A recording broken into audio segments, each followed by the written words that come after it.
Today, I'm taking you along as I design a brand identity completely from scratch, so you can see the logo design process and get some tips and advice on how to come up with logo design concepts. Hi, I'm Laia. I'm a brand designer, brand strategist, and content creator. Welcome to my channel.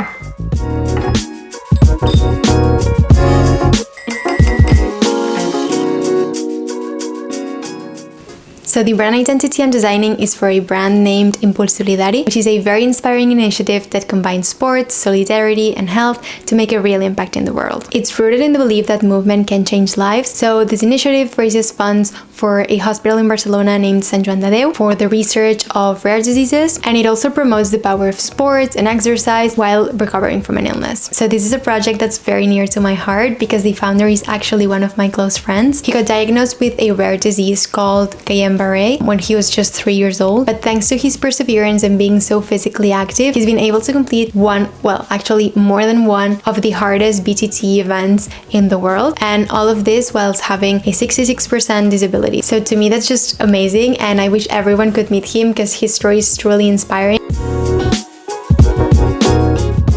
So I usually divide any brand identity process into 5 phases. The first phase is the onboarding, where I get to meet the client and they tell me about their expectations and their project needs. The next stage is the brand strategy and creative direction, in which I create the brand strategy from what the client has told me. And then, taking into consideration the strategy, I develop a creative direction. I use mood boards and then I present them to the client so that they can approve which of the concepts they like better. And then the third step would be to actually design the brand, which is what I'm gonna be showing you. Then you've got the revision, in which I make any changes or amendments that need to be done to the logotypes and the brand identity itself. And then once the project has finished, I offboard the client, and then in that offboarding process, I show them how to use a new brand, and I give them some tips and some support for the implementation of the visual identity and all of the materials that we've created. So to me, designing a logo without strategy is completely impossible. I believe that if a company wants to make an impact in this overly saturated market in every single sector, you need to have a strategy. So every company would need to establish their goals, benchmark the competitors,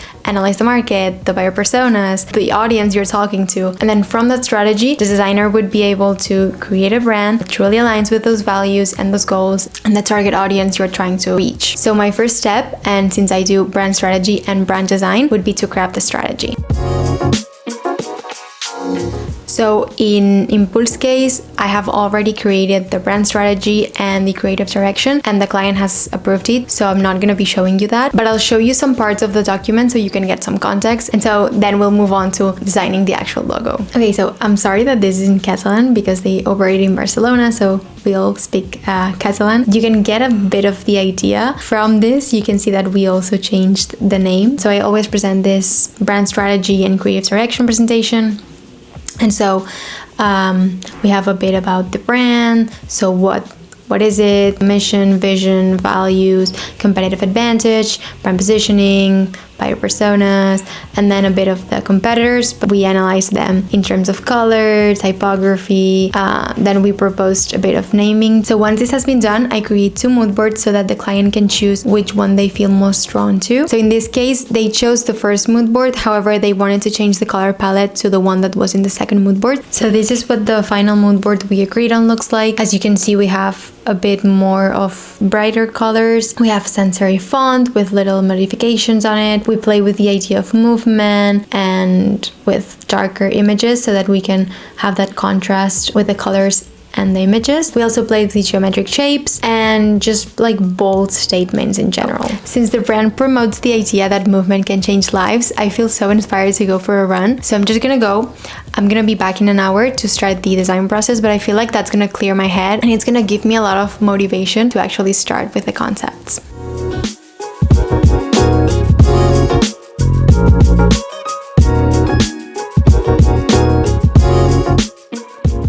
So I'm back now. I took a shower, I ate some breakfast, and now I'm feeling more energized than ever to start this logo process. So let's get started. So once the creative direction has been set and you and your client have a shared idea of what the brand will look like, it's time to start sketching. But before I do any sketching, I always develop a mind map.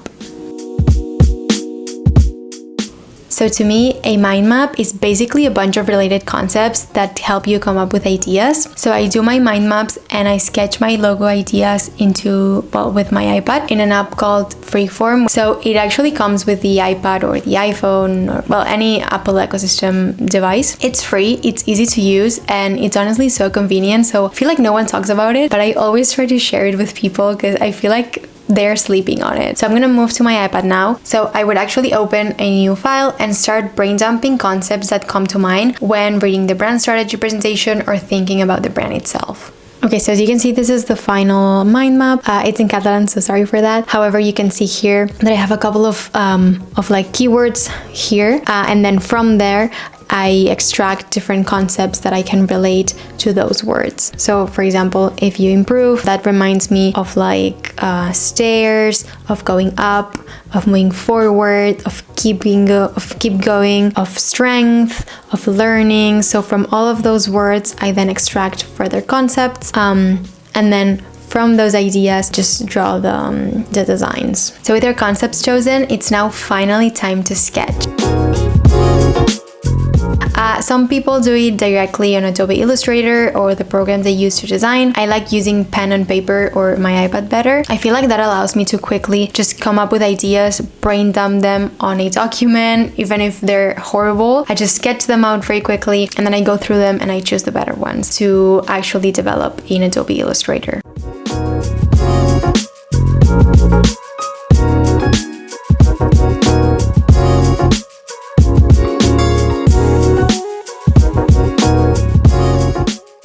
Alright, so these are the final concepts and I already have a couple of favorite ones. I really like this concept here. It symbolizes many things, like with the M like this. The shape itself has a lot of movement, which is one of the brand's core values, and then it's like an increased shape, so it goes up, which conveys improvement overall, and even if you encounter some ups and downs along the way. And then it also reminds me of like a heart diagram, so that can also be a good symbolism for it. Yeah, and then for the logo mark, I really like either this concept, so that the eye, instead of being like this, it's like horizontal.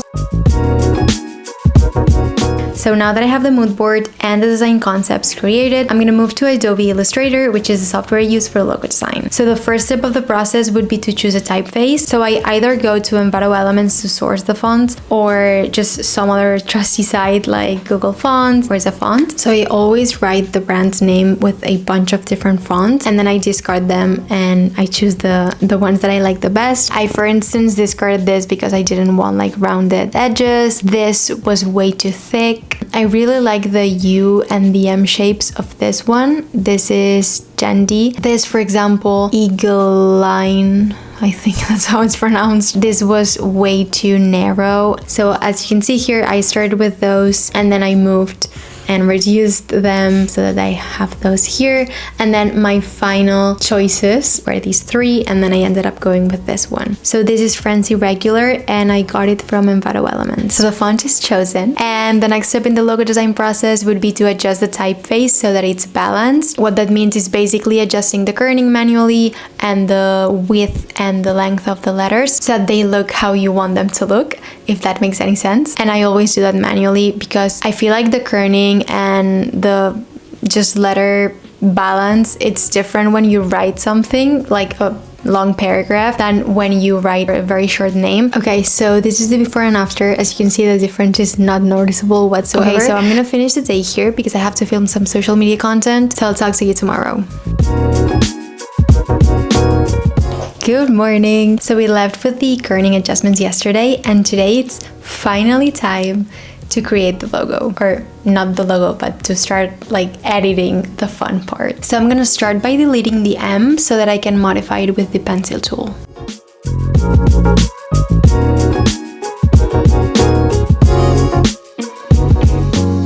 Okay, so as you can see, I've created like many different variations of the M. So yeah, the main difference is basically in the height. So I have this option that I like, which is the height is a bit higher than this, which looks more like this. And then this, which is a bit more, it's like an in-between. And then I've also noticed that this U kind of bothers me. So what I'm gonna do is I'm gonna cut this part of the M and I'm gonna just turn it upside down so that I can put it here as the U. So I'm back home now from my walk and I've had some time to sit with the M's and I've decided to go with this one. I think it's legible enough so that it doesn't look like an N, but it keeps the word cohesive and balanced. And then I also added solidarity here, but it can be taken out depending on what the client wants to use the logo for. So that would be one variation, and then if I take this out, that would be the second variation. So one of the key steps of making any logo design is to make it responsive. Every brand is different, so your logo will need to be on very different fabrics, on different materials, different mediums, in small sizes, bigger sizes. So when you've got a multitude of surfaces and materials, you need to make sure that your brand responds well to that. So to me, every brand needs a minimum of 2 logos, one for the smaller size and then one for the big size. I always hand to my clients a minimum of 3 logotypes. So they have the horizontal version, the square version, and then the logo mark, which is the smallest of them all. It's very useful, so always make sure you have a minimum of 2 logotypes. And then this is what the secondary logo looks like. As you can see here, I connected the M and the L so that they're together, and it represents the collaboration between the donor and the project and that closeness, which is also one of the brand's core values. Okay, and then here I designed a couple of logo mark variations. These are like my top 3 contestants, but I feel like I like this one here. I like it for many reasons. First of all, this looks like a person, so it symbolizes just helping people and the human part of the project. The fact that the I and the M are connected, it also symbolizes the connection between the donor and the project and the mind and the body, and just like symbolizes, or it conveys that obstacles are much easier to get over if you're with people who love you and who support you. And then this here, this circle here, I made it hollow so that it reminds people of the wheel of a bicycle, the circle of life, and just like the head of a person. So that's pretty much it for the basics. I developed the logo variations with the slogan as well, so the client has different options if they need them. And so that would conclude the design process, or the logo design process, but that doesn't mean that the brand identity is completed. So I'm going to quickly walk you through the rest of the steps, even though it's not going to be so in-depth because the title of the video is how to design a logo, but I feel like all of the steps that come after this are equally as important as a good design. So since I have my color palette now, I'm gonna create the logos in each of the brand colors, as I always hand in all of the color variations. And then I test them using this. I saw someone do it. I don't remember who, I think it was Abby. And I really liked how this allowed you to test the color pairings. It's looking a bit weird on my camera. I promise in person this looks better.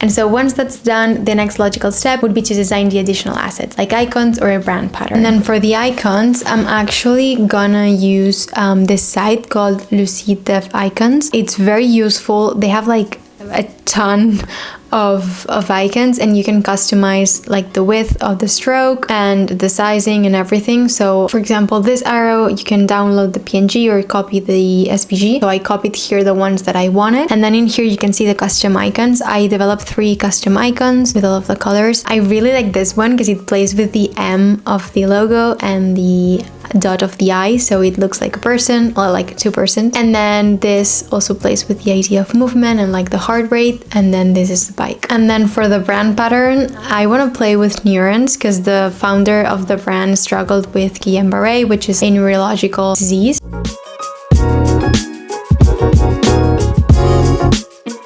So after a couple of tests here, I actually ended up going with this. I really like it. Plays with the idea of the neurons and just like the connectivity between people from different parts of the world, and just people with different problems and different stories and different backgrounds, and then they all coming together to help, so like they're interconnected thanks to this project. Well, as you can see, it's kind of similar. And then in big, which I feel like it's better, I think it looks really cool.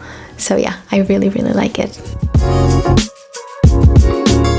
The last step of the process would be to put the logos in some mockups. I sourced all of my mockups from Envato Elements, Mr. Mockup, or Mockup World, and so with the mockups I'm going to put here on the screen, the visual identity is finally completed. To present the logo concept to the client, I never just send the file, and I always send in my visual identity presentation. I feel like this has saved me from so many revisions because it makes the person actually feel and imagine how the brand would look like in real life, since they have all of the mockups, the color palettes, and everything is just tightly presented with all of the design decisions explained and all of the reasoning behind the logo. And I feel like that plays a huge role whether or not you actually get the client to sign it off on the first try, and it also makes your process look so much more professional. Like, it's just night and day. Vale, pues si us fixeu aquí, el que hem fet ha sigut jugar molt amb el moviment de la lletra. Veureu que la M està feta com en una forma ascendent. Al final, el que hem volgut transmetre amb això és...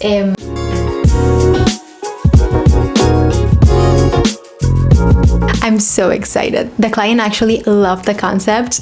They said no changes. We love it this way. So I feel like that's the best feedback like any designer can receive. So yeah, just move on to the website design now. And I'm so excited for this project to be done. So this video is going to be up after the website launches. So I'm going to have the links down below so you can check them out, collaborate, help them, just give them a follow because the project is so amazing and the people behind it are so amazing as well.